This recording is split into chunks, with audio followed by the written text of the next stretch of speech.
Good morning, guys. Yan. Lakad ulit tayo dito sa bukid.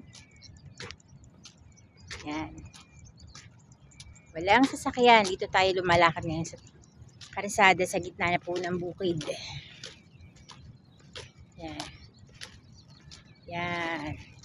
Tubig. Ayun ang maraming mga nagsisipaglakad. Lumayo lang tayo kasi may sounds. Para walang sounds, lumayo tayo. Ayan, oh. Ayan. Merong mga naglalakad. May nagbabasketball pa nga eh. Merong mga nagkukwentuhan. Ayan. Marami kayong magagawa dito sa bukid.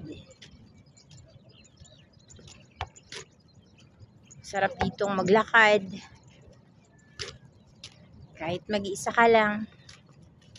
Lalo na kung mayroon kang kasama, may kakwentuhan ka. Yun, no? Meron pa nga nagbabasketball.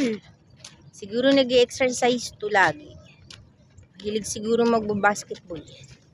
Ito naman, yan. Kanina pa ako naglalakad, pinapawisan na ako. Yan, sarap pong maglakad sa ganito. Lakad tayo. Yan.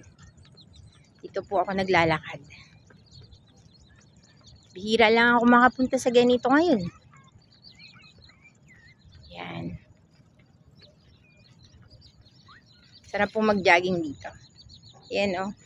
Kalsada, sa gitna ng bukid.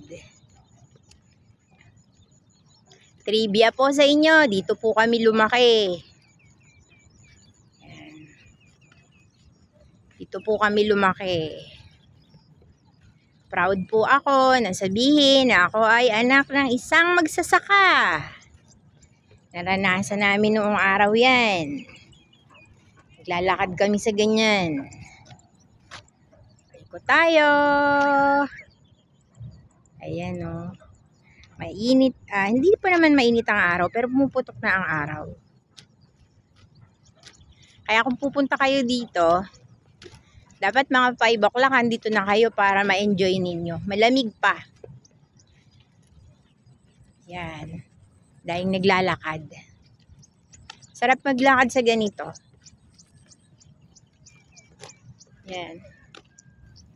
Ito, konti lang ang tubig dito. Yan, oh. Hinahanda na po yan para pagtatanim na yan. Yung dun nga sa kabila natuyo eh. Yan.